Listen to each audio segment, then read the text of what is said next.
La région du Haouz a été bouleversée par un séisme dévastateur. Cependant, au cœur de cette tragédie, Atlas Kinder, bien plus qu'un simple orphelinat, a émergé comme un rayon d'espoir. Situé dans la région, il s'est engagé à fournir un refuge sûr et temporaire aux victimes du séisme en attendant la reconstruction de leurs maisons détruites. Atlas Kinder est un véritable village en soi, composé de 22 maisons, une mosquée, une école, des espaces de jeu, des équipements sportifs, un centre d'hébergement pour les bénévoles, une administration, un centre de santé complet avec une pharmacie et même un centre de rééducation pour les personnes handicapées. C'est dans cet environnement solidaire qu'est née l'idée de créer une initiative appelée Atlas Task Force pour aider les familles touchées par la catastrophe. Je suis Yassine Mourada, médecin généraliste. J'ai découvert votre organisation à travers Instagram et j'ai toujours voulu la visiter, mais je n'ai pas eu la chance de venir la visiter un peu plus tôt. Et je peux dire que à cause de ce séisme, j'ai vu votre appel aux dons et je suis venue sur place vous visiter et je peux vous dire que j'étais fascinée, heureuse. Je ne trouve pas les mots pour vous décrire mes émotions. Je suis très heureuse de voir la qualité de prise en charge de ces enfants.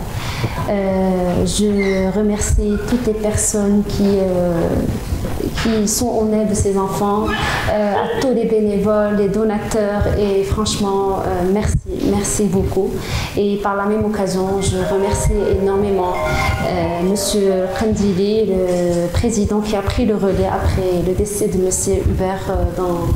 Je rends hommage, franchement, je suis très heureuse de tout ça et j'incite toute personne à venir en aide de ces enfants. Ils ont besoin de nous, vraiment, ils ont besoin de nous. Et voilà, merci beaucoup, merci. Gal Lusky, la présidente de l'association israélienne Flying Eyed, a même fait le déplacement depuis Tel Aviv pour apporter réconfort et magie aux enfants en amenant un clown thérapeute extraordinaire. Sa présence a été particulièrement magique pour les enfants handicapés.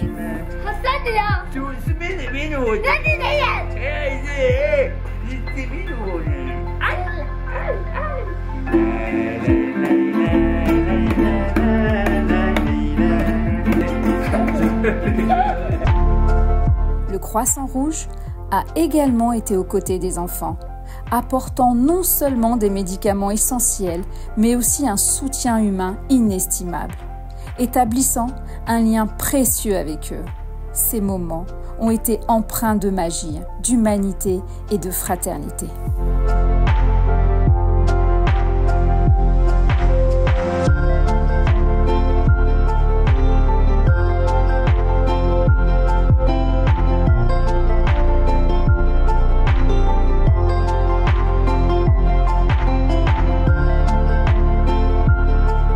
Depuis une dizaine d'années, je me suis beaucoup impliqué dans cet orphelinat qui a été construit il y a environ 10 ans et qui accueille aujourd'hui 180 enfants, dont une vingtaine en situation de handicap lourd.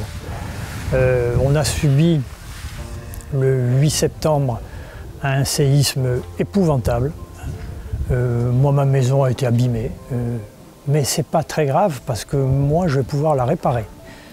Ici, à quelques kilomètres d'ici, il y a des pauvres gens qui avaient des maisons en terre, avec des toits en terre, avec des sols en terre battue. C'était leur maison, ils l'avaient construite de leurs mains la plupart du temps. Et aujourd'hui, cette maison n'existe plus. C'est-à-dire que ces gens qui n'avaient pas grand-chose, mais qui avaient un toit où ils faisaient vivre leur famille, aujourd'hui n'ont plus rien. Beaucoup d'entre eux sont morts.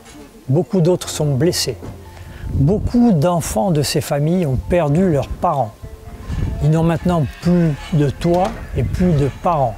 Notre président a décidé d'accueillir tous ces gens qui sont dans une détresse totale, qui n'ont plus de toit et qui vont intégrer le village. Ils vont être 1 millier environ pour leur rendre un toit, pour leur rendre leur dignité et qu'ils puissent s'y installer avec leur famille.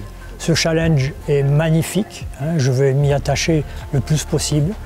Notre village, bien sûr, a besoin de beaucoup d'aide. Hein. Il n'y a pas de limite à ce que vous pouvez donner pour nous aider. Ces enfants et ces pauvres gens ont besoin qu'on restaure leur dignité. Nous allons le faire avec vous, les donateurs. Donc s'il vous plaît, n'hésitez pas, donnez. Hein, et vous serez heureux d'avoir donné et nous serons très fiers d'utiliser cet argent pour ces gens qui en ont besoin. Khalid El Kandili, le président d'Atlas Kinder, a invité l'Atlas Task Force pour une réunion cruciale visant à définir les rôles de chacun. Parmi les principaux responsables figurent Yassine Fadani, en charge de l'exécution, Shoaib Mouanissi, chargé de l'exploitation, Jad Benyaya, responsable des partenariats, et Jawed Boussakouran, chargé de la communication. Le grand chef cuisinier, Abdel Lalaoui, est venu superviser les travaux de la cuisine collective, contribuant ainsi au bien-être et à la nourriture des enfants d'Atlas Kinder dans cette période difficile. Alors il y a un moment où c'est bien de rester chez soi et d'avoir de la peine pour les autres, c'est bien d'aller donner des couvertures, des vêtements et de je ne sais quoi, mais il y a aussi un moment où il faut mouiller la chemise, venir sur le terrain, venir se rendre compte par soi-même de ce qui s'est passé, de cette tragédie qui a touché tellement de monde. On est venu avec une petite équipe ici, alors un architecte, des entrepreneurs, une bande de copains avec qui on discutait un soir.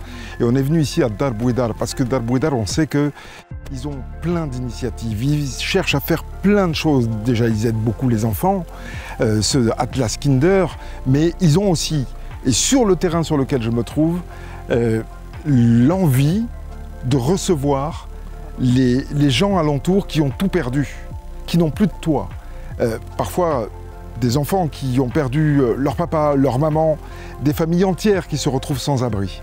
Eh bien ici, sur ce terrain, qui est assez grand pour recevoir à peu près 200-250 abris d'urgence, eh bien on va tout faire avec cette bande de copains, tout faire pour leur faciliter les choses et pour qu'on construise ces abris d'urgence. Alors peut-être des containers, peut-être davantage. On va faire ici, j'espère, un vrai village, pas un village de réfugiés, un village dans lequel ces familles pourront revivre. Parce que ce village de Dar Bouedar, c'est la vie. Alors ici, ça doit être vivant. Merci en tout cas à toutes et à tous pour tout ce que vous faites. Mais faites davantage, on est Marocains. Toute l'équipe de l'Atlas Task Force est prête à accueillir avec enthousiasme le premier conteneur qui sera transformé en une véritable maison par les réservistes. Nous reviendrons vers vous pour suivre l'Atlas Task Force et ses réservistes. Vous pouvez soutenir Atlas Kinder à travers la cagnotte française en ligne ou en envoyant directement vos dons sur le compte marocain de l'association. Toutes les informations sont disponibles dans la description de cette vidéo. Merci pour votre soutien.